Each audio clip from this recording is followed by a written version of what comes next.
Thank you for joining me for another instalment from the Trail of the Green Man. We're going to be going a little bit further back now and leaving behind the Green Man in London and things like that around the 1600s, because what we have here is Polygraphia, and this was written by a Johannes Trithemius, and it was first published, printed in 1518, and this is the very first printed book in regards to cryptography or steganography, things like that. This is the first time anything like this has been printed. And on the front cover here, we can actually see him presenting the book itself to the Holy Roman Emperor Maximilian. And we will obviously talk a little bit more about that, but probably not in this video. Now, this book was actually used by John Dee as well, but more about that is obviously going to be found on the website and in the bio page. But even to now, this book has had been a great interest to scholars for centuries, basically. And what it is, there is a story interlaced throughout this book, but I think it's in 6 parts, and I think it's stories about angels in between it. But basically what the book is a collection of code words, hundreds and hundreds and hundreds of code words, and it would be some feat if somehow some code would be extracted from this. That would be quite an achievement, and that's exactly what we're going to try here. And it's interesting because this is 70 years, about 70 years or 60 years before the first Green Man woodblock carving in Geneva. And here we have basically this German here with the very first book about codes.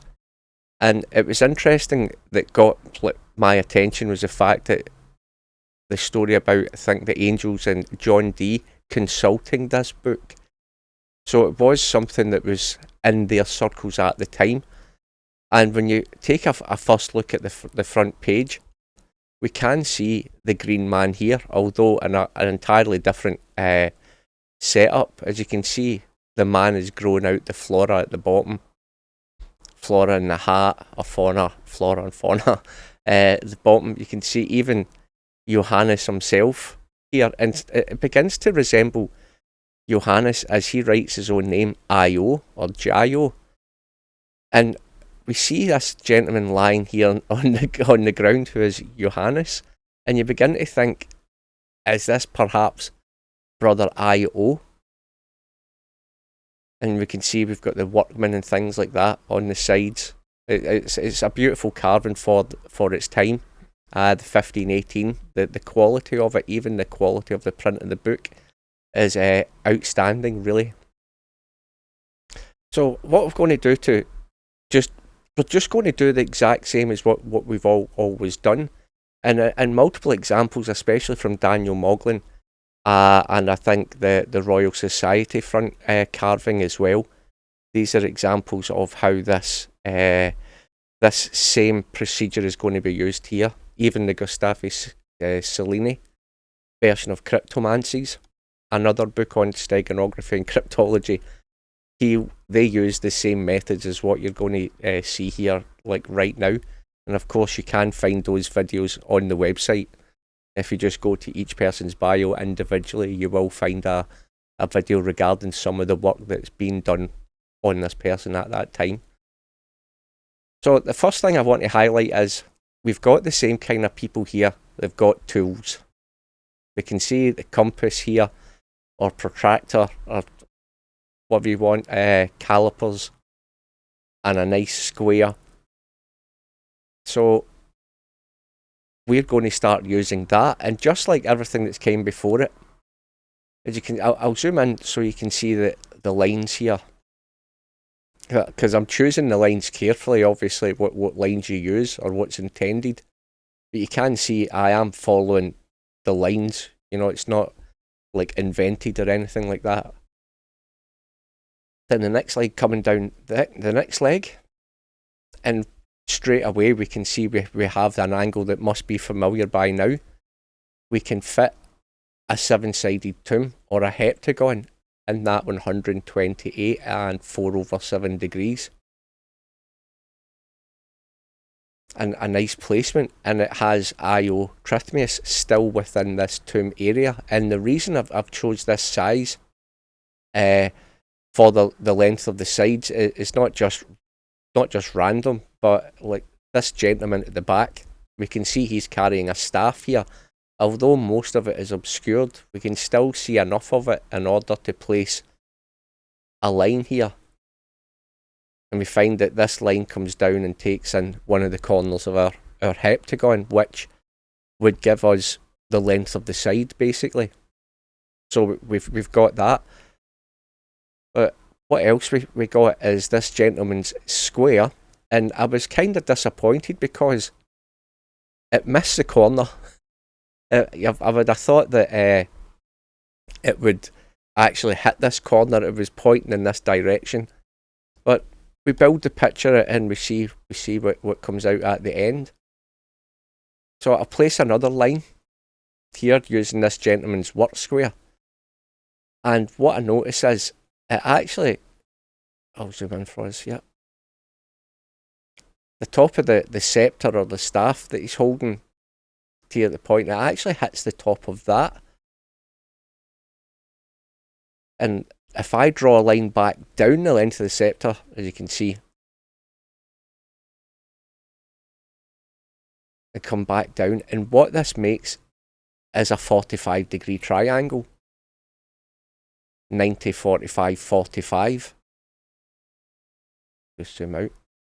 And the positioning of these things is not accidental, because if we take a look at the side here, we have this gentleman here holding a protractor, and if we take the partial circumference or the radius and then project the entire circle, what we are left with is this. And this is taking the dimensions that was already part of the carving. I'll just zoom in so we can get a closer look. And you can see how closely it ties in with the 45-degree triangle. So what this means to me is that these are accurately placed for some reason. I'll just zoom back out. Nothing here is accidental, but what is the reason? What is it all about? Why is this here? Well, before we move on, what we need to understand is that this front page is made up of 7 parts. We've got this gentleman here, and if I zoom out even more, it's important that we sorry about that, a little bit too much. Right. Yeah. Sorry, I should do this a little bit better planned. Now, if we just take a look at this front page, you can see that this is sitting off. This gentleman, it's not sitting right. It's sat at an angle. And there's just something about it all, how it's just kind of patched together. And that's when you begin to notice that, if I zoom back in for this, you can see how much it's sitting off, basically. Look at the difference between the lengths to the left and the right. That it's made up in 7 parts. We've got the outside border, which is 1, 2. The gentleman's lying at the bottom, which is 3. The inside border, the columns, 4. And then on the right, 5. Then the top outside border, 6. And then the inside picture, 7. So what importance does that have?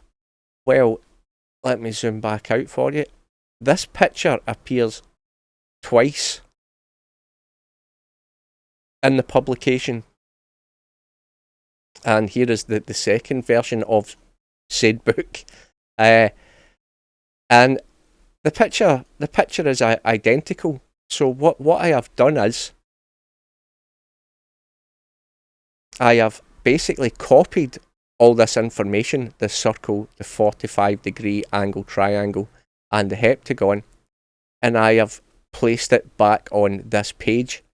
And what's you can see, like the circle especially, it's not sitting exactly as it was in the previous drawing. You can see how it's out a little bit. So that helps understand that these parts are placed individually, so hence they could be placed at slightly different alignments. So we should be able to notice this like in the drawing, but sadly when I place it down, it still misses the angle at the corner where I thought there would be a discrepancy and we should be able to tie into this. But then something kind of like became apparent to me. We're just going to take a look at a couple of things between the two drawings. Something that you would miss unless you were really looking for it. Now let's take an example. If I zoom in here. Let's take a look at this where it crosses over on the gentleman's fingers. If I come to the left, you can see it misses the gentleman's fingers and it crosses over on the gentleman's staff, which is not on his fingers anymore.